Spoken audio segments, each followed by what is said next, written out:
ನಮಸ್ಕಾರ ಸ್ನೇಹಿತರೆ. ಮಹಾಶಿವರಾತ್ರಿಯಂದು ನೇಮನಿಷ್ಠೆಯಿಂದ ಶಿವ ಮತ್ತು ತಾಯಿ ಪಾರ್ವತಿಯನ್ನು ಪೂಜಿಸುವುದರಿಂದ ಮತ್ತು ಕೆಲವು ವಿಶೇಷ ಪರಿಹಾರಗಳನ್ನು ಕೈಗೊಳ್ಳುವುದರಿಂದ ವ್ಯಕ್ತಿಯ ಜೀವನದಲ್ಲಿ ಎದುರಾಗುವ ನಾನಾ ರೀತಿಯ ಕಷ್ಟಗಳಿಂದ ಹೊರಬಹುದು ಎಂದು ಹೇಳಲಾಗಿದೆ. ಸ್ನೇಹಿತರೆ, ಅದರಲ್ಲೂ ಸಾಲಬಾಧೆ, ಆರ್ಥಿಕ ಸಂಕಟದಂತಹ ಸಮಸ್ಯೆಗಳಿಂದ ಸುಲಭವಾಗಿ ನಾವು ಪರಿಹಾರವನ್ನು ಕೊಂಡುಕೊಳ್ಳಬಹುದು ಎಂದು ಇದಕ್ಕೆ ಸಂಬಂಧಿಸಿದ ಪರಿಹಾರಗಳನ್ನು ಶಿವಪುರಾಣದಲ್ಲಿಯೇ ಹೇಳಲಾಗಿದೆ. ಅದರಲ್ಲಿ ಹಣಕಾಸಿನ ಮುಗ್ಗಟ್ಟಿನಿಂದ ಹೊರಬರಲು ನಾವು ಮಹಾಶಿವರಾತ್ರಿ ಎಂದು ಈ ಒಂದು ಸಣ್ಣ ಪರಿಹಾರವನ್ನು ಕೈಗೊಳ್ಳಬೇಕು ಎಂದು ಹೇಳಲಾಗಿದೆ. ಸ್ನೇಹಿತರೆ, ವಾಸ್ತವವಾಗಿ ಸಾಲಬಾಧೆಯಿಂದ ಪಾರಾಗಲು ಶಿವಪುರಾಣದಲ್ಲಿ ಕೆಲವು ವಿಶೇಷ ಕ್ರಮಗಳನ್ನು ಸೂಚಿಸಲಾಗಿದೆ. ನಾವು ಭಕ್ತಿಯಿಂದ ಒಂದು ದಳ ಬಿಲ್ವಪತ್ರೆಯನ್ನು ಶಿವನಿಗೆ ನಾವು ಸಮರ್ಪಿಸಿದ್ದರೆ ಸಾಕು. ಶಿವನು ನಮ್ಮ ಕೂಗಿಗೆ ಕಿವಿ ಕೊಡುವ ಭೋಲೆನಾಥನು ನಮ್ಮನ್ನು ಆಶೀರ್ವಾದಿಸುತ್ತಾನೆ ಎಂದು ಹೇಳಲಾಗಿದೆ.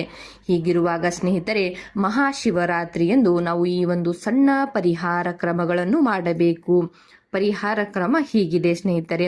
ಶಿವಪುರಾಣದ ಪ್ರಕಾರ ಮಹಾಶಿವರಾತ್ರಿಯ ದಿನದಂದು ಶಿವ ದೇವಾಲಯಕ್ಕೆ ಹೋಗಿ ಶಿವಲಿಂಗಕ್ಕೆ ತುಪ್ಪ ಮತ್ತು ಎಳ್ಳನ್ನು ಅರ್ಪಿಸಿ. ಸ್ನೇಹಿತರೆ, ಇದಕ್ಕಾಗಿ ಕಪ್ಪು ಎಳ್ಳಿನಲ್ಲಿ ತುಪ್ಪವನ್ನು ಬೆರೆಸಿ ಮತ್ತು ನಂತರ ಶಿವಲಿಂಗದ ಮೇಲೆ ತುಪ್ಪವನ್ನು ಬೆರೆಸಿ ಸ್ನೇಹಿತರೆ 108 ಬಾರಿ ಈ ತುಪ್ಪ ಮತ್ತು ಎಳ್ಳನ್ನು ಮಿಶ್ರಿತ ತುಪ್ಪವನ್ನು ಶಿವಲಿಂಗದ ಮೇಲೆ ಅರ್ಪಿಸಬೇಕು ಎಂದು ಹೇಳಿದ್ದಾರೆ. ನಾವು ಶಿವಲಿಂಗಕ್ಕೆ ತುಪ್ಪ ಮತ್ತು ಎಳ್ಳನ್ನು ಅರ್ಪಿಸುವಾಗ ಓಂ ನಮಃ ಶಿವಾಯ ಎನ್ನುವಂತಹ ಮಂತ್ರವನ್ನು ಜಪಿಸಬೇಕು. ಹೀಗೆ ಮಾಡುವುದರಿಂದ ವೃತ್ತಿಯಲ್ಲಿ ಪ್ರಗತಿಯ ಅವಕಾಶಗಳು ಸೃಷ್ಟಿಯಾಗುತ್ತವೆ ಎನ್ನುವಂತಹ ನಂಬಿಕೆ ಇದೆ ಸ್ನೇಹಿತರೆ. ಧನಲಾಭಕ್ಕಾಗಿ ಮಹಾಶಿವರಾತ್ರಿಯ ದಿನದಂದು ಶಿವಲಿಂಗದ ಮೇಲೆ ಬಿಲ್ವಪತ್ರೆಯನ್ನು ಅರ್ಪಿಸಿ ಭಕ್ತಿಯಿಂದ ಶಿವನಿಗೆ ನಮಸ್ಕರಿಸಬೇಕು. ಈ ರೀತಿ ಮಾಡುವುದರಿಂದ ನಿಮ್ಮ ಖಾಲಿ ಇರುವ ಖಜಾನೆ ತುಂಬುತ್ತದೆ ಎಂದು ಸ್ನೇಹಿತರೆ ಶಿವಪುರಾಣದಲ್ಲಿಯೇ ಹೇಳಲಾಗಿದೆ. ಅದಾದ ನಂತರ ಸ್ನೇಹಿತರೆ, ಸಾಲದಿಂದ ನಾವು ಮುಕ್ತಿಯನ್ನು ಹೊಂದಲು ಆಸೆ ಪಟ್ಟಿದ್ದಲ್ಲಿ ನಾವು ಶಿವರಾತ್ರಿಯ ದಿನದಂದು ಉಜ್ಜಯಿನಿಯ ರೇಣುಕೇಶ್ವರ ಮಹಾದೇವ ದೇವಸ್ಥಾನದಲ್ಲಿ ಪೂಜೆ ಮಾಡುವುದು ತುಂಬ ಪ್ರಯೋಜನಕಾರಿ ಎಂದು ಹೇಳಲಾಗಿದೆ. ಆದರೆ ಉಜ್ಜಯಿನಿಗೆ ಹೋಗಲು ಸಾಧ್ಯವಾಗುವುದಿಲ್ಲ ಸ್ನೇಹಿತರೆ. ಹೀಗಿರುವಾಗ ನಾವು ಹತ್ತಿರವಿರುವ ಶಿವಕ್ಷೇತ್ರದಲ್ಲಿ ಅಥವಾ ಯಾವುದೇ ಶಿವಲಿಂಗದ ದೇವಸ್ಥಾನಕ್ಕೆ ಹೋಗಿ ಭಕ್ತಿಯಿಂದ ಆರಾಧಿಸಿದ್ದರೂ ಕೂಡ ನಾವು ಸಾಲದಿಂದ ಮುಕ್ತಿಯನ್ನು ಪಡೆಯಬಹುದು ಎಂದು ಹೇಳಲಾಗಿದೆ. ಸ್ನೇಹಿತರೆ, ಈ ಎಲ್ಲ ಸಣ್ಣ ಸಣ್ಣ ವಿಷಯಗಳನ್ನು ಶಿವಪುರಾಣದಲ್ಲಿ ಬರೆಯಲಾಗಿದೆ ಸ್ನೇಹಿತರೆ. ಅದಲ್ಲದೆ ಸ್ನೇಹಿತರೆ, ಮಧುರ ದಾಂಪತ್ಯ ಜೀವನಕ್ಕಾಗಿ ನಾವು ಮಹಾಶಿವರಾತ್ರಿಯ ದಿನದಂದು ಶಿವಲಿಂಗಕ್ಕೆ ಕಬ್ಬಿನ ರಸದಿಂದ ಅಭಿಷೇಕವನ್ನು ಮಾಡಬೇಕು. ಹೀಗೆ ಮಾಡುವುದರಿಂದ ದಾಂಪತ್ಯ ಜೀವನಕ್ಕೆ ಮಾಧುರ್ಯತೆ ಬರಲಿದೆ ಎಂದು ಹೇಳಲಾಗಿದೆ ಸ್ನೇಹಿತರೆ.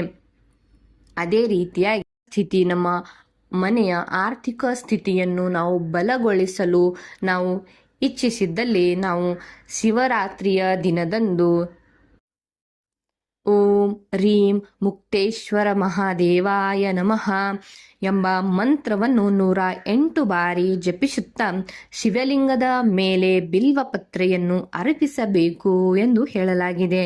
ಈ ರೀತಿ ಮಾಡುವುದರಿಂದ ಹಣಕಾಸಿನ ಸಮಸ್ಯೆಯು ದೂರಾಗುತ್ತದೆ ಎಂದು ಹೇಳಲಾಗಿದೆ ಸ್ನೇಹಿತರೆ, ಮನುಷ್ಯರು ಎಂದ ಮೇಲೆ ಕಷ್ಟ ಸುಖ ಎರಡೂ ಕೂಡ ಬಂದೇ ಬರುತ್ತವೆ ಸ್ನೇಹಿತರೆ. ಆದರೆ ಮೇಲಿಂದ ಮೇಲೆ ಬರುವ ಕಷ್ಟಗಳು ನಮಗೆ ಜೀವನವೇ ಸಾಕಪ್ಪ ಎನ್ನುವಂತಹ ಸ್ಥಿತಿಗೆ ನಾವು ಬರುತ್ತೇವೆ ಸ್ನೇಹಿತರೆ. ಹೀಗಿರುವಾಗ ನಾವು ಧಾರ್ಮಿಕ ನಂಬಿಕೆಗಳ ಪ್ರಕಾರ ಮತ್ತು ಶಾಸ್ತ್ರದಲ್ಲಿ ಹೇಳಿರುವ ಪ್ರಕಾರ ನಮ್ಮ ಜೀವನದಲ್ಲಿ ಸಣ್ಣ ಸಣ್ಣ ಪರಿಹಾರ ಕ್ರಮಗಳನ್ನು ಮಾಡುತ್ತಾ ನಾವು ಇಂತಹ ಕಷ್ಟಗಳಿಂದ ದೂರ ಬರಬಹುದು ಎಂದು ಹೇಳುತ್ತಾರೆ ಸ್ನೇಹಿತರೆ.